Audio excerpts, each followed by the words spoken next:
지난 시간에는 패러다임 전환 두 번째 순서로 행정 중심에서 민관 거버넌스로 정책 결정 구조를 바꿔야 하는 이유에 대해 알아봤습니다.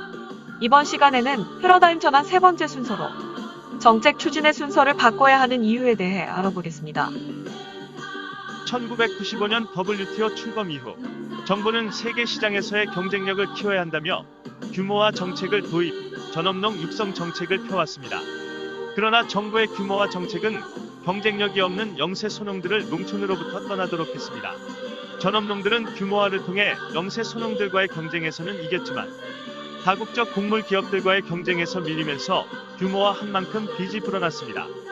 결국 규모화 정책을 통해 영세 소농들을 정리하고 세계화를 통해 전업농들이 정리되면서 우리나라의 식량 자급률은 점점 하락해왔습니다.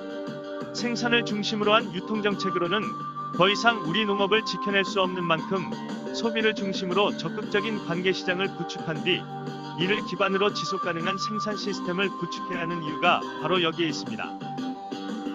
그동안의 정부 정책은 과학을 활용한 첨단 농법으로 고품질의 농축산물을 생산하여 경쟁력을 향상하는 것이었지만 우리나라는 처음부터 세계 농업과의 경쟁력 상대가 되지 못했습니다.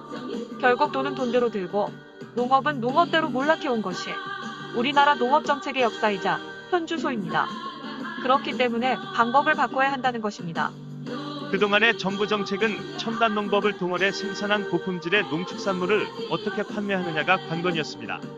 계속해서 고품질을 외치면서 농촌진흥청을 중심으로 전국의 농업기술센터 관계자들이 고품질 농축산물을 생산하기 위해 노력해왔습니다.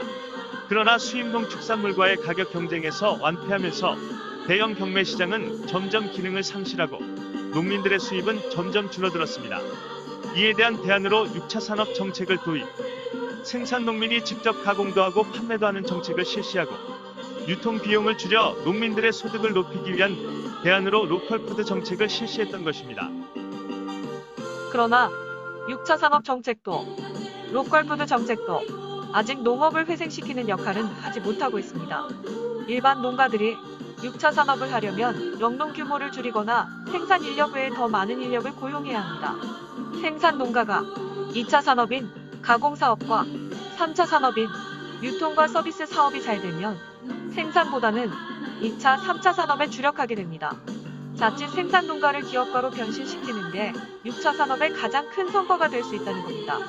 6차 산업 정책에도 불구하고 식량 자급률이 계속해서 떨어져 온 것과 무관치 않은 이유입니다. 로컬푸드도 마찬가지입니다.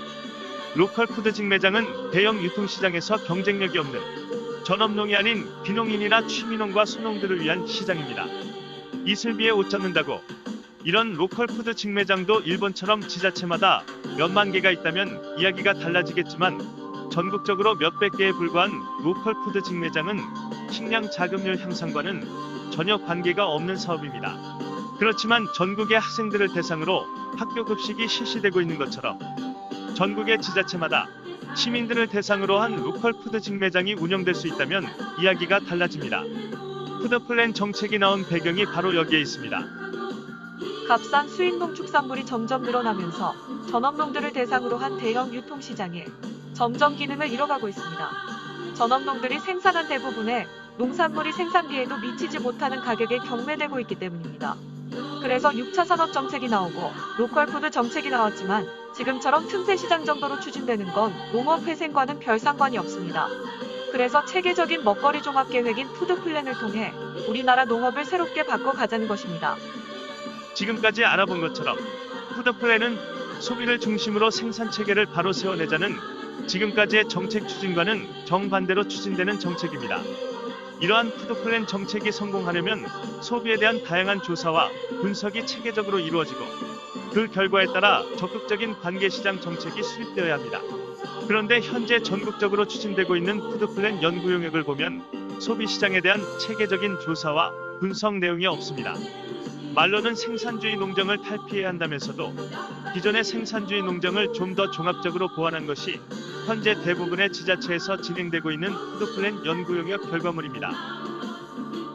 생산 중심에서 소비 중심으로 정책 추진 순서를 바꿔야 하는 게 푸드플랜 정책의 내용인데 그러면 소비에 대한 체계적인 조사와 분석은 어떻게 진행되어야 할까요?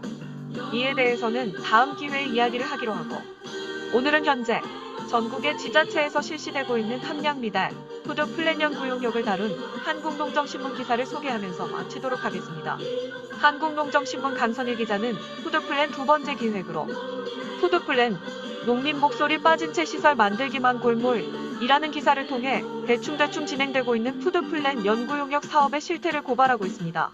강선일 기자에 따르면 푸드플랜 선도지자체로 선정된 경북 상주에서는 푸드플랜은 민간이 주도하고 행정은 지원하는 방향으로 가야 하며 계획엔 지역 주민들 스스로 이야기를 담아야 한다는 지역의 선순환 체계에 대해 활동해온 단체들의 의견이 반영되지 않았고, 충남 서산시에서도 푸드플랜 수립 초기 단계부터 APC 설립 계획에 대해 구체적으로 어떻게 운영하겠다는 계획도 없이 건물부터 짓지 말라고 주장했지만 받아들여지지 않으면서 정작 지역 시민, 공무원, 영양교사, 학생 등의 먹거리 교육에 쓸 예산은 부족한 상황이라고 합니다.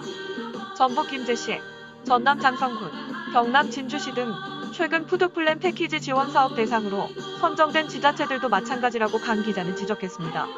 상주 언니네톱밥 공간 공동체, 김정열 씨의 증언을 끝으로 패러다임 전환 두 번째 순서를 모두 마치겠습니다.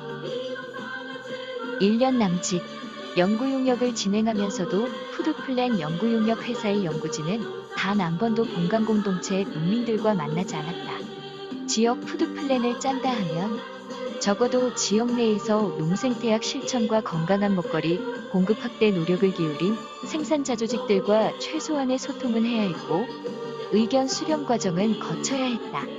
제대로 된 소통 과정 없이 나왔다는 푸드플랜은 그저 시설 확대 내용과 먹거리를 산업적 관점에서만 접근하는 내용이 가득 찼으니 기가 막혔다. 다음 시간에는 패러다임 전환 세 번째 순서로 농민을 대상으로 한 농업정책에서 국민을 대상으로 한 식량정책으로의 확대에 대해 알아보겠습니다.